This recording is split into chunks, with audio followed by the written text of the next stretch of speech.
전장연에서 2023년도 요청하셨던 정액 예산 규모입니다. 네. 탈시설 자립 지원해가지고 요 파란색으로 하게 되면 이게 72.9%.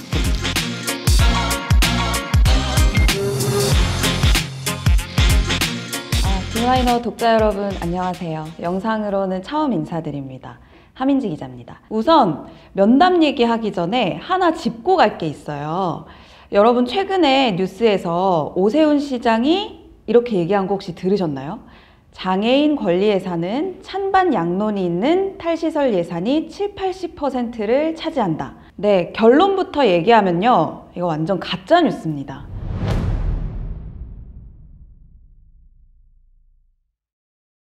전장현 장애인 권리 예산 중 탈시설 예산이 70~80%다? 아닙니다.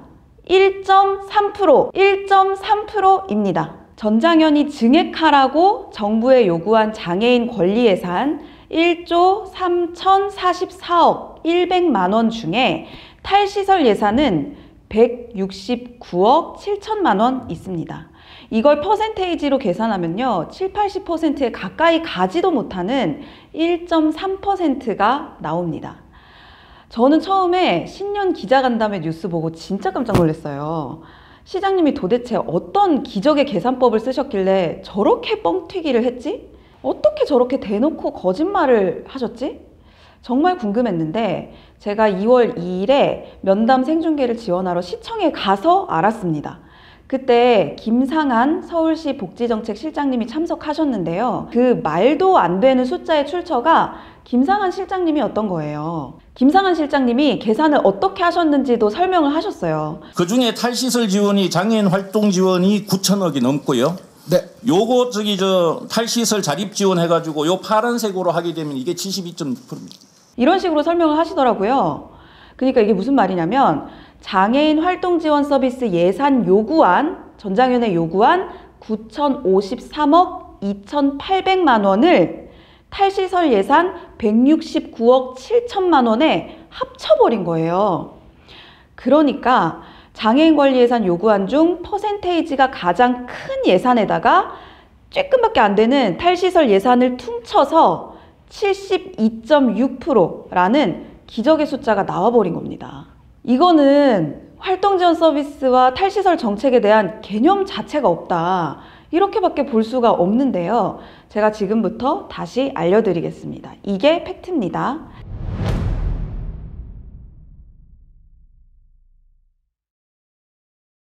자, 활동지원 서비스는 혼자서 밥 먹거나 화장실에 가거나 옷을 입거나 이런 게 어려운 장애인의 일상생활을 지원하는 제도인데요.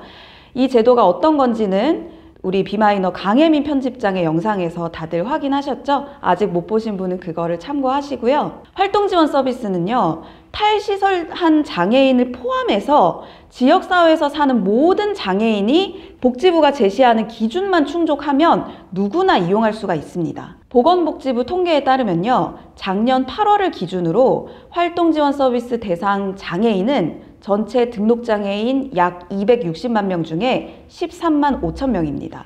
이용자 수가 아니고 대상자 수인데요. 정부는 올해 대상자 수를 1만 1천 명을 늘리겠대요. 그러면 14만 6천 명이 되겠죠. 이렇게 1만 1천 명을 확대하기 위해서 예산을 작년보다 2,513억 5,600만 원을 증액했다고 밝혔습니다. 전장현은 이게 부족하다는 입장이에요. 왜냐면 그거는 물가 상승이나 활동지원사 최저임금 인상분 반영이나 이렇게 매년 그냥 자연스럽게 증액되는 것일 뿐이고 그걸로는 너무나 부족하다. 정부가 2,500억 정도 증액한다고 했잖아요. 전장현은 여기에 6,539억 7,200만 원을 플러스를 해서 총 9,053억 2,800만 원을 증액하자고 요구를 했어요. 김상한 실장이 면담에서 막 표를 짚어가면서 얘기한 9천억 원이 여기서 나온 숫자예요. 거의 1조 원이 되는 돈이죠. 장애인 권리 예산 총 요구안 1조 3,044억 100만 원의 많은 수가 활동지원 서비스 예산입니다. 그래서 전장현이 1조 3천억 원이나 요구한다고? 이렇게 엄청 크게 느껴지실 수가 있어요. 뭐 일부 보수 언론에서는 뭐 장애인 한 명당 우주선을 주라는 거냐 뭐 이런 식으로 호도하시기도 하던데, 근데 자세히 뜯어보면 이게 사실 별게 없거든요. 대상자 수, 요 사람들의 활동 지원 시간이 일평균 4.2시간 요 정도밖에 안 되는 것으로 드러나고 있습니다. 그래서 전장현은 이 일평균 활동 지원 시간을 좀 늘리자, 하루에 40-50분 정도 늘려서 총 5시간으로 맞춰달라, 요렇게 요구를 한 거예요. 네, 근데 결론적으로는 많이들 아시다시피 추경호 기획재정부 장관이 거절했습니다.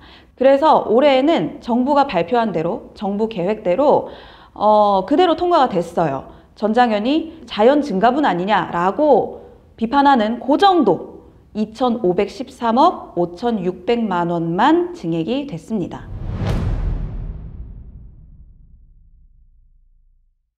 자, 그러면 탈시설 예산은 뭐냐? 전장현이 요구한 탈시설 예산은요, 정부가 지금 시행하고 있는 장애인 자립지원 시범사업 예산, 요게 탈시설 예산이거든요. 정부가 탈시설이라는 말을 잘 안 쓰려고 해서 그 예산 항목에 탈시설이란 단어가 없을 뿐이지 이게 탈시설 예산이에요. 이거 정부 정책에 들어가는 예산이에요. 정부가 2021년 8월에 탈시설 장애인 지역사회 자립지원 로드맵이란 걸 발표를 했는데요. 요걸 발표하고 2022년부터 2024년까지를 시범사업 기간이라고 세웠습니다. 시범적으로 1년에 200명씩만 탈시설을 시켜서 지역사회에서 잘 사실 수 있도록 지원을 해보겠다는 거예요. 정부는 이 예산으로 48억 3,400만 원이 투입될 예정입니다. 전장현 입장은 활동지원 서비스 예산 입장이랑 똑같습니다. 요거는 부족하다. 작년보다 169억 7천만 원을 늘려서 총 191억 2,400만 원을 지원하자, 이렇게 요구했습니다. 지금까지 제가 설명했듯이 활동지원 서비스 예산하고 탈시설 예산은 아예 다른 예산입니다. 물론 탈시설에서 나온 장애인에게 활동지원 서비스 필요하죠. 복지부가 주는 활동지원 서비스요. 근데 그렇게 따지면 활동지원 서비스만 필요할까요? 저상버스 필요하죠? 지하철 엘리베이터 타야 되죠? 그러면 이런 것을 포함하는 이동권 예산 있어야 되죠? 학교에도 가야 되죠? 그러니까 교육권 예산도 필요하죠? 또 취직해서 돈 벌어야 살아갈 거 아니에요? 노동권 예산도 필요하죠. 그래서 박경석 대표가 서울시 면담 때 김상한 실장한테 따져 물은 거예요. 실장님, 저상버스는 왜 탈시설 예산에 안 집어넣나요? 그렇게 따지면 장애인 권리 예산 중에 탈시설 예산은 70-80%가 아니라 100%입니다. 전부 다. 왜냐하면 탈시설 장애인도 전장현이 요구하는 장애인의 최소한의 기본적 권리, 그거 누려야 하니까요. 그래서 박경석 대표가 그렇게 말을 했는데 김상한 실장님은 저상버스는 이동권 예산이지, 이런 식으로 딱 선을 그으시더라고요. 박경석 대표가 한 말의 맥락을 이해를 못하신 것 같습니다.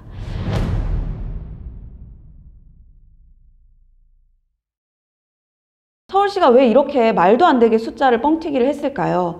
현재 보수 언론, 보수 정치인을 중심으로 탈시설을 반대하고 호도하는 맥락이 있고요. 이런 맥락 속에서 서울시가 사안을 비틀고 말장난을 친 거 아닐까, 그렇게 생각해 봅니다. 아까 탈시설 예산이 48억 3,400만 원이 책정이 되었다고, 정부가 그렇게 편성했다고 말씀드렸잖아요. 그러면 정부가 올해 편성한 장애인 거주시설 운영비, 그러니까 시설에 투입되는 예산은 얼마일까요? 6,223억 9,600만 원입니다. 탈시설 예산보다 130배가 많은 예산이 장애인 거주시설에 투입될 예정입니다. 130배라니 엄청난 차이죠?